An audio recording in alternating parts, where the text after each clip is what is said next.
Hello, everyone. This is Gary Summers, and welcome to the audio edition of Mind, Body, Soul. Our topic today is mindset and intuition, how they are linked and why it's important. We think of intuition as a magical phenomenon, but hunches are formed out of our past experiences and knowledge. So while relying on gut feelings doesn't always lead to good decisions, it's not nearly as flighty a tactic as it may sound. Intuition is your brain on autopilot, performing its actions of processing information outside of your awareness. Developing your intuition or gut instinct is not about becoming a professional psychic. Unfortunately, most of us have been trained to ignore our intuition and listen to the opinions of others, opinions that are often based on not listening to their own intuition or keeping the status quo. Well, today, my next guest relies on intuition to not only help herself but also help others. Welcome, Amanda Maynard. Thank you, Gary. I know we've heard the expression, everyone has intuition. Your intuition to me is on a different plane than, like, for instance, my intuition. You'll meet someone and you may think, they seem a bit off, or something is upsetting them. So can you just talk a little bit about that? Everyone have it? And Everybody has it. Most of us have just ignored it over the years or been trained not to listen to it. And so my passion is to help train people to re-listen to it so they can live the life they want to live instead of what other people's expectations of them are. What does intuition sound like to somebody? Actually, intuition is really quiet. People think it's the loud voice that you want to listen to. It's actually the quiet voice in your stomach, or where it lands in different people's bodies may be different, but it's that feeling. Most of us can relate to when you have something where you go, oh, something's wrong, that feeling where it shows up in your body, that it's quiet, right? It's not loud, but you know something's off. What we've learned is to unlearn to listen to that and not listen to our gut. One of the most common places I start is if you've been in a relationship and you took that relationship to marriage, but you knew before you got to marriage that it wasn't the right thing to do, but you went ahead with it anyway. Very common. And then you end up getting in a bad relationship or divorce or something like that. That intuition, that part that tells you that this is not the right step for you, but because family, friends, the expectations of society say you have to follow through with this, we do it anyway, and then we pay the consequences after. And look, I have not listened to my intuition many times, and I'm a professional. So, Amanda, why don't people listen to their intuition? Why don't we listen to ourselves? Sucker for punishment? For me, it's curiosity. It really is. When my intuition, it doesn't normally tell me why not to do something, but it'll say, no, don't do that. In the odd occasion where it's actually been loud enough for me to hear, I've heard a voice say, no, no, no, don't do that. I'm going, oh, that's interesting. I wonder why. It just gets you thinking. Yeah, it gets me curious. So, the way to catch a cat, right? So intuition is more about curiosity? No, I'm curious about why my intuition says don't do it, because it doesn't always give you the answer as to why. It's not always clear in that moment. So that's why we second guess ourselves. We go, okay, well, it's saying I shouldn't do this, but I don't know why, but I really want to do this, right? I remember once living in Victoria, went to rent an apartment and put the deposit down. And as I was leaving the apartment and driving away for a weekend, as I'm getting further and further away from the apartment, I get this full body anxiety going on, right? Like to the point where 20 minutes later, I'm calling them saying, keep the deposit. I can't move in. It was so physically, I'm going, I waited for months listening to see if maybe something was going to happen in that apartment, but it could have been just me, right? It could have been just that instance, me being there could have created the chain of other incidents. Don't know. Nothing happened, but as soon as I said, no, I'm not taking the apartment, all the anxiety left. It all left. So it's not only does your anxiety tell you the things not to do, but does it also tell you what to do? Oh, yes. I don't always listen to them. I'm just a sucker for punishment. Yes, I can look back at a lot of the things in my life, and if I'd listened at the time instead of letting fear, which is what holds all of us back, instead of listening to the fear and listening to the quiet voice that said, just lean into that, a lot of areas of my life probably would have been a lot easier, simpler, but I took the adventure path through life, which is how I can teach this now. I can tell you, right, this is where this path is leading, and that's where that path's leading. Totally choice what you listen to. So you not only sense it in yourself, you can also sense it with others. Correct. That's the part that intrigues me, because I don't think any amount of training is going to teach me how to go down that path. And I think maybe that's the next path we should go on. We've got some curious faces in the room that are interested to see how this next piece goes. And we have some curiosity seekers, or people who are really interested in Amanda's work. So Amanda has 6 oils. She's going to get someone to pick an oil. So I'm just putting the 6 oils in front of one of my guests, and they're going to pick an oil, give it to Amanda, and then she's going to do her work. So just so we're clear, I'm probably not going into any relationship stuff. This is whatever comes through. Usually it's some emotional block where you're blocked. I am the Get Unstuck coach, after all. That's sort of my job. And I use the intuition in my job to help people move forward. And you don't sugarcoat. You're known for not sugarcoating. I absolutely do not sugarcoat. And to me, being able to unblock someone's emotion is the key to happiness, really, isn't it? Correct. So, yeah. All right. So she picked gratitude. So what I'm doing is I'm actually just going to smell the oil. It just helps me get a direct focus. I can do this without the oils, but it's just more fun. All right. So what it looks like, what it feels like, is that you're trying to have more fun in your life, but there's a lot of sadness around that fun. So the sadness is still holding back that. There's some situation that has happened. It's almost like if you pretend that you're happy long enough, that you'll become happy, right? That's actually true, but you also have to actively put things into your life. Find what makes you happy by trying different things. Because you've been unhappy for so long, you actually don't know what happy looks like. So it's an exploration. And it's okay to explore. Play. Go do different things. Try things you'd never tried before. And in that process, you will find your path of happiness. The past doesn't define you unless you let it define you. Just use it to propel you forward, right? And set a vision for yourself. Do you want happiness? Do you want joy? Will you allow that in at any cost? Will you allow happiness in? So now, this lady here. Okay, so the first thing that's coming to me is anger. It's holding on to anger. Almost like you're pissed off at life. Maybe something has triggered this, but letting go of anger. A lot of people hold on to anger, and it turns into depression. I don't know if you're familiar with that. It's when you hold it in long enough, it becomes sadness. But anger is an emotion just like any other. You just have to find a healthy way to release it. For some of us, it's taking up boxing, or doing something physical, running in the woods. Journaling, if you're into the woo-woo, journaling and meditation obviously helps, but find a path to give yourself permission to feel whatever feelings are in there, because they're building up. And in my past experience, when I've let things build up, they've come out in inappropriate ways. Usually at the wrong person. Which is usually the case, yes. Right? Which is usually how it happens. We are, human beings. We're designed to feel all emotions. And we've been trained not to feel our emotions. Especially as women, we're trained just to smile and move forward, and it's going to be a better day tomorrow. So this is now the third subject. Amanda's done 2 already, so we're now into the third person. Just listeners know it's not the same person. Right, and they've all picked different oils so far. So she picked Envision. You're not going to like me.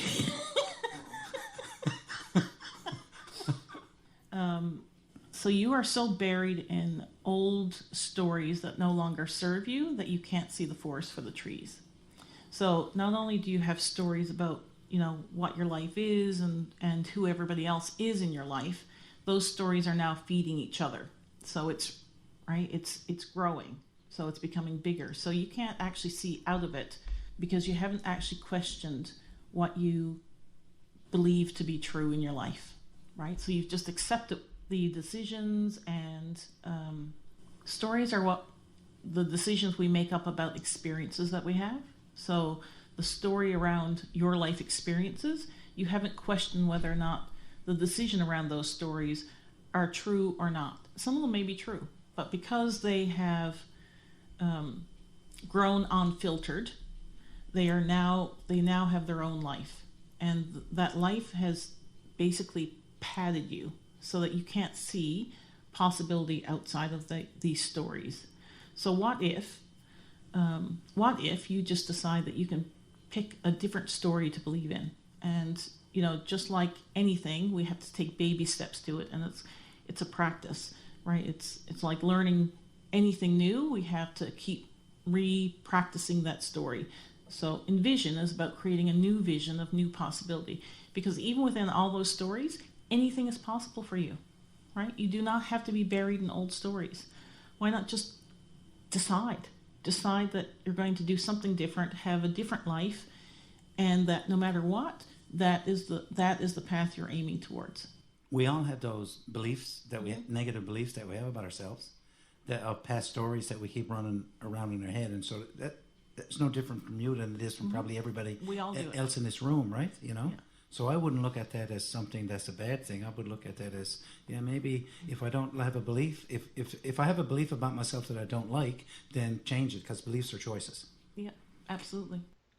So even though Amanda is reading individual people, some of the philosophies and life skills that she's teaching here can apply to everybody. So just take a listen and take some of this stuff in and see if it actually does apply to you.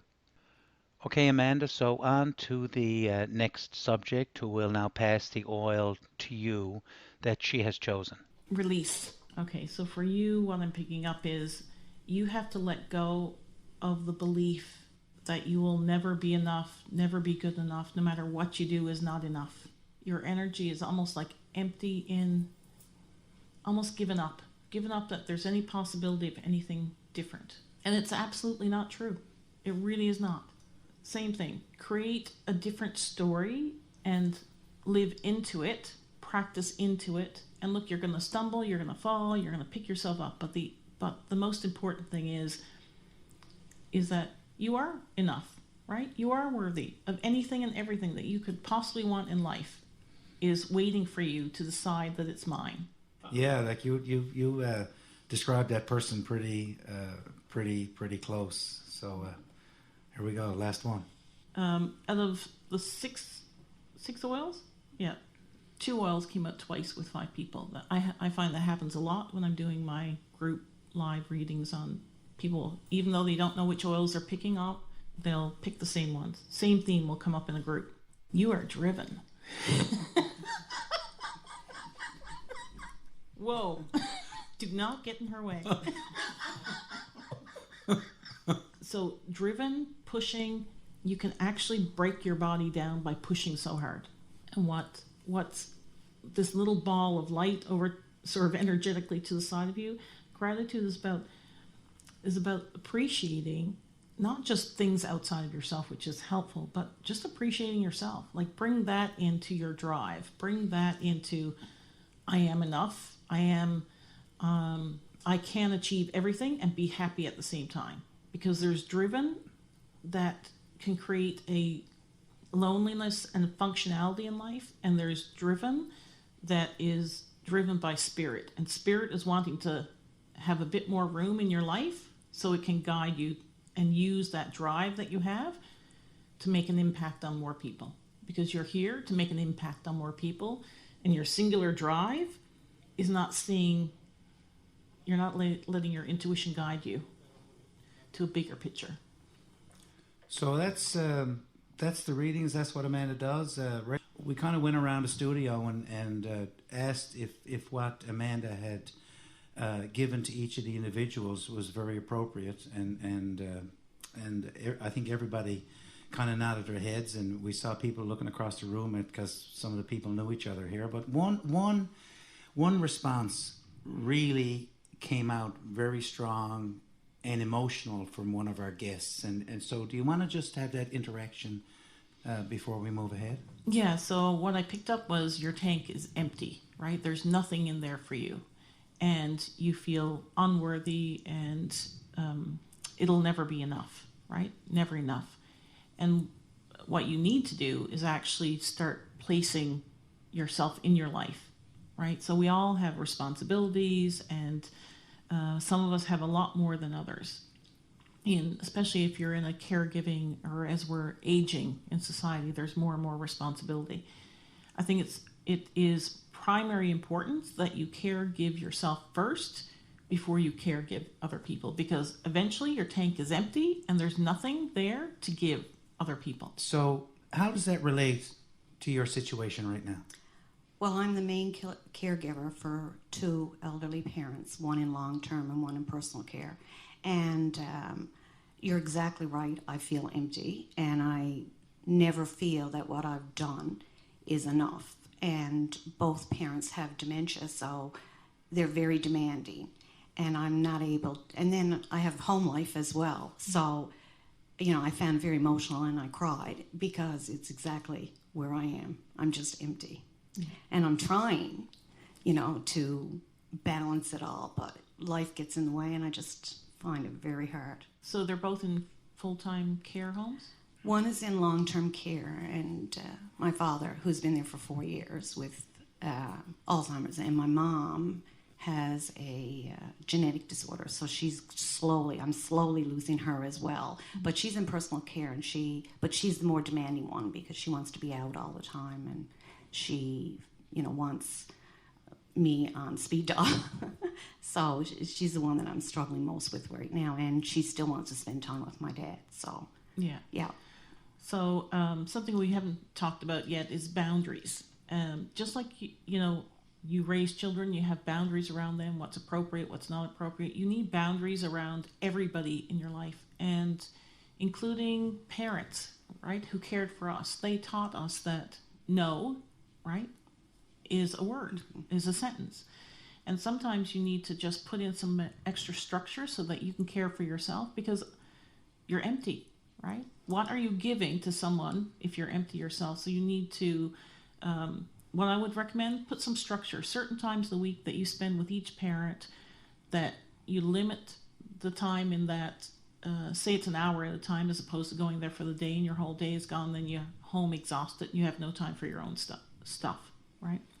So set up some structure around the caregiving and the personal care so that you have time for yourself. And I'm well aware of that, but the problem I have is with the guilt of when I'm asked to do something and I do say the no. Yeah. And I know that's my own issue, that I need to get over that, but it's hard. Right, it's to hard, get over it. Right, but you also know that it's impossible to do everything, and it's okay. I say no, I can't do that right now, but I can do it at such and such a time, or such and such a day. Right, you're telling them yes, but in a time frame that works for everybody. They have a lot of time on their hands, right? So they don't have the same time structure that we have. That's true. Sometimes it helps to understand that you're not really trying to hurt anybody. It's not your intention to hurt somebody. So I guess that really comes down to, now we talked about responsibility.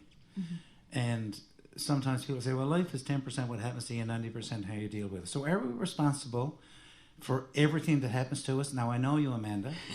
I don't want the sugar-coated answer. I was going to say, which answer would you like? I want the real answer. So, in my world, yes, we are 100% responsible for what happens to us. Now, we have our own energy that we're responsible for, and we're part of a group energy that, as a group, we're responsible for. So, does that mean we're responsible for getting into that accident that time? Somewhere in the timeline, a group of people had an energy that needed to have that experience. So whether it was that experience or some other experience, it's the experience and the meaning we attach to the experience that we're responsible for. So you can take whatever experience happens to you, positive or negative, and learn from it. That's really Correct. What you're saying, correct? Yeah. So maybe that accident that you got in is going to teach you something, if you look for it. Correct. Most people don't look for it. They wallow. They'll blame somebody else, or... And looking for the positive and negative in every situation put you in a neutral situation, so you're not attaching such deep meaning to everything that happens in life. And that's what weighs us down. We attach meanings in the moment, and then that carries with us through life. Often we've decided all our meanings at an early age. Well, you know this, sure, right? Yeah. So when something happens to you, is it you just have a neutral? It has a neutral effect on you, or do you really need to go search for? Because I always say, wouldn't it be great that every person you met, every situation you were in, taught you something? If you had that mindset, because that is a mindset, right? Yeah, so I'm fully invested in feeling all the emotions. So if you're pissed off with a situation, angry, happy, whatever the feelings that come up, you need to go through the emotions. Grief, happiness, joy, all those need to be processed. And in that journey, then you say, okay, so what is it I'm learning from this situation? Right? What can I take away from this that will make me a better person, that I can bring forward in my life, and maybe that will positively impact someone else? Because a lot of people assign passing or failing to a situation, Yep. right? So if this didn't work out for me, then I did something wrong. Correct. Or this didn't work out something for me, so I must be on the wrong path, instead of figuring out, well, what did I learn? That's right. So this person was angry at me today. How can I take that interaction and make me a better person? So here's a question for you. What is the most important skill you think people need to learn? They have to learn to trust themselves. Most of us have been trained not to trust our own inner guidance, whatever you want to call it, gut, feelings, emotions. You need to trust yourself and move forward. And it's, we're here to learn. So don't expect yourself to be perfect every time you start something. You're not.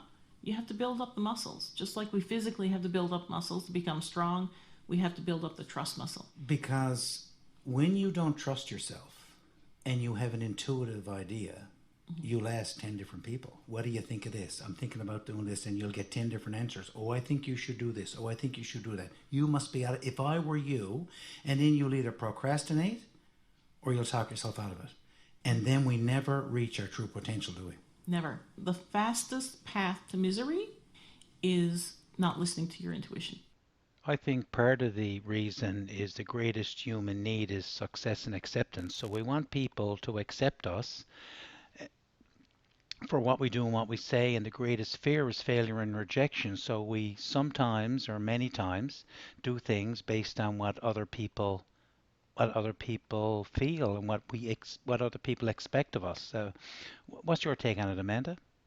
Because we're trained, Yeah. right? We're trained from a very early age not to, we've been trained by our parents, who were trained by their parents, trained by society, the belief systems that we're brought up in, and we never question any of it. It's by questioning whether or not this is my value, my belief, that you actually find your own path.